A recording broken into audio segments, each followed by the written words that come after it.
You're listening to the Study Legal English podcast, the world's first legal English podcast, helping lawyers and law students become fluent in legal English.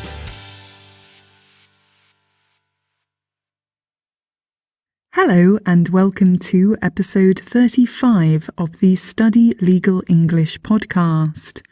I am your host, Louise, and today's episode is about the institutions of the European Union. Last week, we heard about the history and the development of the EU, and in the next episode, we'll be looking at its laws. All of these episodes fit into the English Legal System Module 2 Sources of Law course, which you can check out at studylegalenglish.com/podcast_courses. The European Union has a range of institutions which help it to achieve its objectives and through which it creates and implements law and policy, having a significant effect on its 28 member states. What each institution can do is set out in treaties, and from these their power and limits are derived. It can get a little bit confusing as there are a number of institutions with very similar names, and it's also worth noting that many of these institutions accept visitors, so if you are interested in visiting, do a quick Google search and book a visit. Although a word of warning, in many cases they only accept groups of 20 or more, so just bear that in mind. Anyway, let's get started. Article 13 of the Treaty of the European Union sets out the 7 institutions of the European Union. These are the European Parliament, the European Council, the Council of the European Union, also called simply the Council, the European Commission, the Court of Justice of the European Union, the European Central Bank, and the Court of Auditors. Let's look at each of these institutions in more detail. Firstly, we have the European Parliament. The European Parliament is a democratically and directly elected body that represents EU citizens. It is made up of members who are known as Members of the European Parliament, or MEPs, and headed by a president. The MEPs are elected once every 5 years by citizens in each of the member states, and the number of MEPs for each country is set by the European Council, being generally proportionate to a country's population. And what is the function of the European Parliament? Well, the European Parliament has legislative, supervisory, and budgetary functions. In its legislative function, it acts as the co-legislator alongside the Council of the EU. Both the Council and the European Parliament receive proposals for laws from the European Commission, which they then have the opportunity to approve and pass.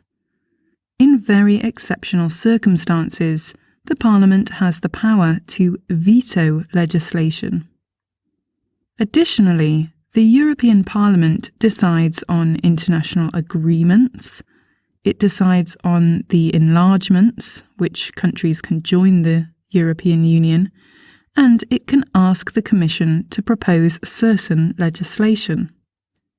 In its supervisory function, it does a range of things, from democratically scrutinising all other EU institutions to examining citizens' petitions. It also plays a vital role in the finances of the EU, sharing the duty to set budgets alongside the Council. Let's move now to the European Council. The European Council should not be confused with the Council of Europe, or the Council of the European Union. They are not the same thing.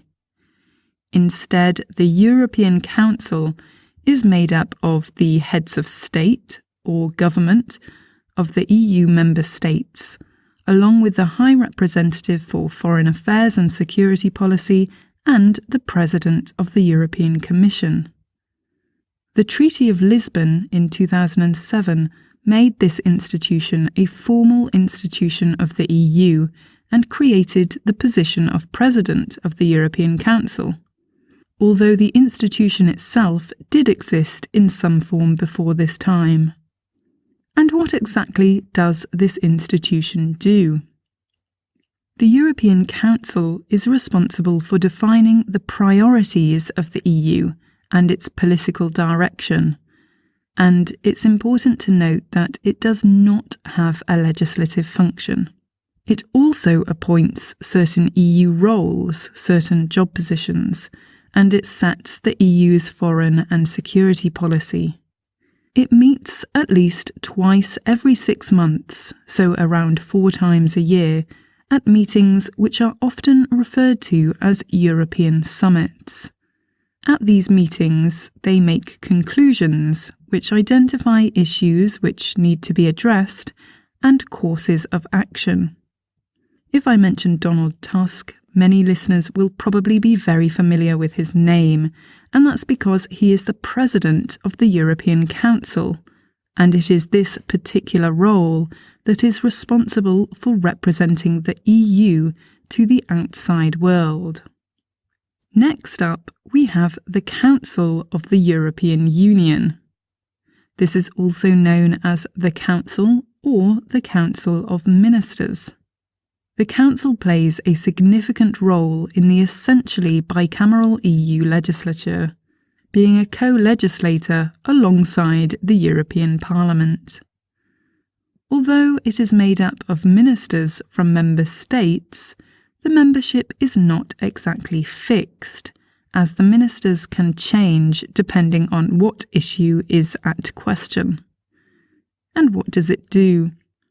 The role of the Council is to act as the final decision-maker alongside the European Parliament on the adoption of legislation.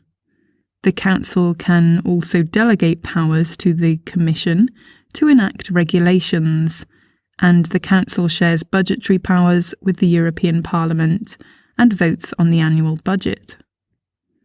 Moving on, we have the European Commission. The European Commission consists of a team which is sometimes referred to as a college, and it has 28 commissioners. The team, or college, is made up of 1 member from each member state, and it is headed by a president. At the moment, this is Jean-Claude Juncker, another name you are probably familiar with. And what does it do? The European Commission is the independent executive branch of the European Union. It has the purpose to propose new legislation and to implement decisions of the European Parliament and Council of the EU. It also must implement EU policies and budget. Next, we have the Court of Justice of the European Union. The court system of the European Union is made up of 2 main courts, the European Court of Justice and the General Court. Together, they are responsible for the jurisdiction of the European Union and to ensure that member states are complying with EU law and are properly interpreting and applying it. The Court of Justice comprises of 1 judge per member state and 11 advocates general who assist them. It hears appeals on points of law from the General Court, and it sits in Luxembourg. The European Court of Justice hears references from member states on matters of EU law. This means that when a domestic court needs advice on how to apply EU law in a particular case, it can suspend proceedings and seek clarification. Here, It formulates a question of reference and submits this to the ECJ. The ECJ considers the question and answers responding to the domestic court, and the member state court must then apply the law following this particular reference. Additionally, the ECJ hears actions against member states who fail to meet treaty obligations, which can be brought by the Commission or member states against each other, and which can result in fines being imposed.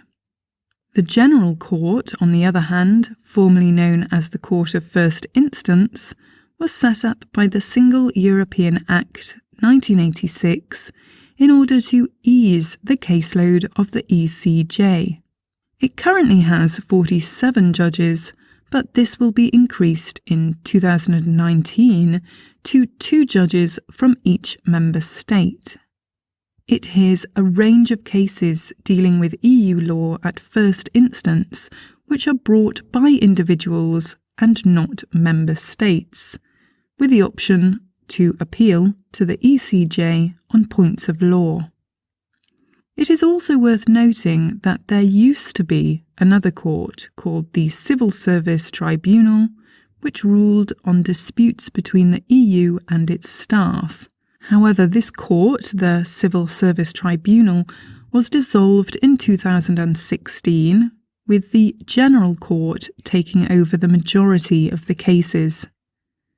It is also important to point out that the European Court of Human Rights is not an EU institution, and we'll cover this separately in another episode when we talk about human rights. Next, we have the European Central Bank, or the ECB. The ECB consists of the President, the Vice President, and governors of national banks from all EU countries. It has 3 decision-making bodies: the Governing Council, the Executive Board, and the General Council. Its role is, of course, to deal with the finances of the European Union, trying to ensure prices remain stable and supporting economic growth and the creation of jobs throughout the European Union. It sets interest rates and manages many aspects of the euro, for example, the production of euro banknotes. And finally, we get to the European Court of Auditors. The European Court of Auditors consists of 1 member from each member state who are appointed by the Council for renewable 6-year terms. The ECA is the EU's independent external auditor, responsible for the financial management and compliance side of the EU. It has to ensure that EU funds are collected and used correctly, and it does 3 types of audit. These are a financial audit, a compliance audit, and a performance audit. So that brings us to the end of today's episode, where we've looked at the institutions of the European Union. This, alongside episode 34 about the history and origins of the EU, should put us in a really good place to talk about, finally, next week, EU law. This episode has included lots of legal English vocabulary, which you can find as a Podcast Pro member at studylegalenglish.com/episode 35. And of course, if you're not a member yet, you can sign up at studylegalenglish.com/podcast-pro. So I hope you enjoyed the show, and of course, if you have any comments, feedback or questions, please do contact me at info@studylegalenglish.com, or of course on Facebook and Twitter. Thanks for listening, and see you next time.